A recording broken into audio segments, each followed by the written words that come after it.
Sup, you beautiful bastards. I hope you've had a fantastic Monday. Welcome back to the Philip DeFranco Show. Today's show is primarily different because I'm recording it at 5 o'clock in the morning from a bathroom because I'm technically on vacation. And I promised my wife that if I did shoot the show, it would not interrupt with family time. So here we are. Hit that like button for the dedication. Subscribe to join the family. And let's just jump into it. And the first thing that we're going to talk about today, easily one of the most requested stories, is this huge backlash that we saw against Hasan Piker over the weekend. Now, if you don't know, Hasan is a left-wing and socialist streamer and commentator. And, there's been backlash and controversy in the past, but that has been focused on things that he's said, things about 9/11, things about this or that politician. But this time we saw a massive amount of pushback and backlash because it came out that he had purchased a 3,800 square foot home in West Hollywood for $2.74 million, with people arguing that it's hypocritical and unethical for someone who advocates for socialism and makes money doing so to then spend so much money on a house instead of redistributing that wealth. With people saying things like, do you not see the issue with getting rich, complaining about capitalism, and then buying a $3 million house in gentrified LA while homelessness is skyrocketing there? And I don't know, man, it's just flat out unethical to be profiting off of socialism and buying yourself a $3 million home in a state that is one of the highest homelessness rates in the country, right? It wasn't just on Twitter. There were a ton of articles coming out about this. You had Fox News covering this, but also with this, you had a ton of people defending him, saying, one, Hasan does not make his money in an exploitive way since it comes from Twitch donations. And two, it's okay for a person to use the money that they make to buy a house for themselves and their families. And Los Angeles real estate does not come cheap. This, including Ethan Klein, who said, y'all really think Hasan shouldn't be able to own a nice house and also champion for the poor and underprivileged? There is a difference between making millions on Twitch and paying 50% in taxes and Jeff Bezos being worth $150 billion and paying no taxes. Happy Hasan is crushing it. With others saying things like Hasan can't make bank as a streamer while professing leftist values? Is bitching about Bernie Sanders selling books and having a second house on the agenda next? Do we have time for AOC wearing an expensive dress on a magazine cover too? Get your fucking priorities straight. Others arguing anyone that spends 10 minutes looking at listings here can see how crazy the market is. Adding Hasan fights for workers everywhere, pays all his taxes, is very successful, and bought a house at the expense of no one. Hasan also eventually chiming in himself, saying pretty much what everyone's argument reduces to: I live in LA, the housing market here is fucked. Why is the argument that I should keep renting or that I should go gentrify somewhere else? Will this solve the problems? No. People are mad because lefty with house. That's it. Listen, if you're mad at me, tax the fuck out of people like me. Also seeming to know for the people that are like, why don't you give your money away? Saying, I do donate to charity, but also saying that he doesn't think donating is also a long-term solution to larger issues with broken systems. And also noting that when rich people donate, it doesn't automatically absolve them of the way they got their money. But also with this story and then the debate that was happening, it opened up another question, which was, why do people donate to massively successful streamers, people who you would expect to be multimillionaires? Right, and that's not a new conversation. I mean, there's the classic Dr. Disrespect line. I got somebody in the chat says, donating to a millionaire. God, you're so stupid. It's multi-millionaire. Multi. But with that debate, we saw another successful streamer by the name of Pokimane explain why fans might donate to a streamer regardless of how much money that streamer may have, saying, people don't go as far to think, how much does this person need my money? It's people donate because they want someone's attention. And if anything, the richer someone becomes, the more valuable their attention becomes. I think this is like, we all know why, because most people don't, we're not all spending money logically 24/7.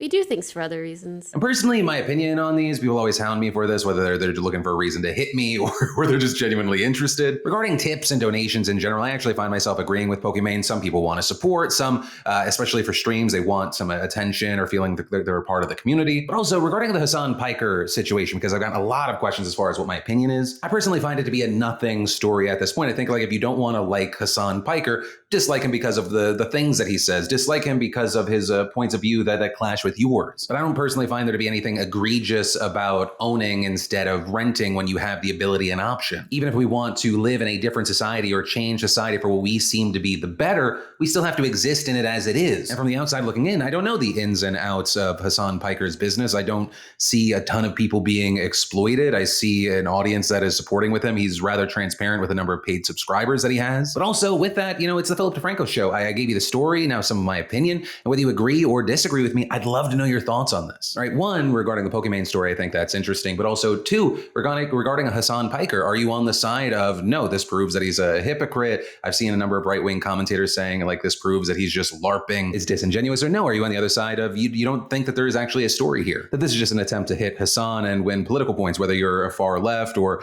a conservative? Or maybe are you somewhere in between, like you're not bothered by it, but you feel like something's off? Any and all thoughts, I'd love to know what you're thinking in those comments down below. And in COVID-19 news, it starts with, why is this actually new? Why is this the real world news? We had state officials in Mississippi having to go out and issue a warning on Friday, asking people to please stop taking the anti-parasite drug ivermectin as a treatment for COVID-19 after multiple reports of people getting sick from taking too much. With officials particularly concerned that 70% of the people getting sick were taking extra doses of ivermectin meant for large animals like horses and cows. The FDA also followed up, sending out a tweet on Saturday saying, "You are not a horse, you are not a cow. Seriously, y'all, stop it." You made the FDA say y'all. Also attached was a deeper explanation on the dangers of ivermectin and a reminder that evidence of the drug's effectiveness against COVID-19 has been seriously lacking. In some misinformation circles, the drug is touted as some kind of dream treatment for COVID-19, despite the fact that ivermectin isn't even approved to treat any kind of virus. Or as the FDA put it, there's a lot of misinformation around, and you may have heard that it's okay to take large doses of ivermectin. That is wrong. With the agency adding ivermectin tablets are approved at very specific doses for some parasitic worms, and there are topical on the skin formulations for head lice and skin conditions like rosacea. Right? Ivermectin for people is pretty uncommon, but generally speaking, the easiest way to get it, especially in rural areas, is to get doses meant for farm animals. And for the FDA, that's a major red flag, as the formulations between human and animal drugs are different. One big variation is the dosage, with animal variants usually being far more concentrated on top of larger doses, with the FDA warning that such high doses can be highly toxic in humans. Additionally, the inactive ingredients can be different. And inactive doesn't mean that the compound does not interact with the body, but that it doesn't have a therapeutic effect like an active ingredient does. So different inactive ingredients in animal versions of drugs can drastically change how it interacts with the human body. So just the TLDR here.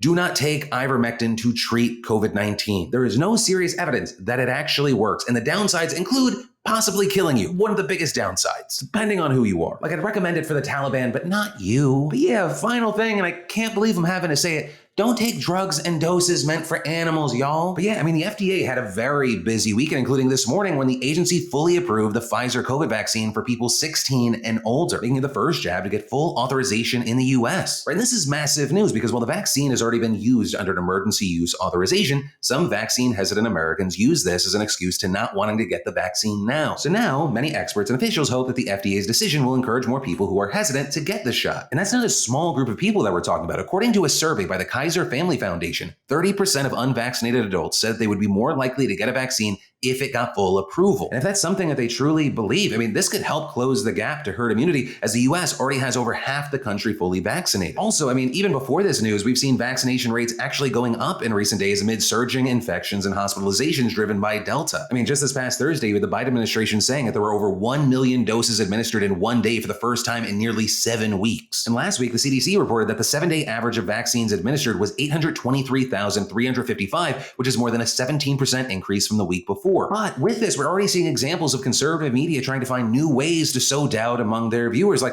Fox News, which decided to frame the move like this. News alert for you now. The FDA just giving full approval to Pfizer's COVID vaccine. It's the first vaccine to get that full approval, and in record time, too. That has critics asking if the process was rushed. Was it? Right. I mean, yes, it's to no one's surprise, but still to see it.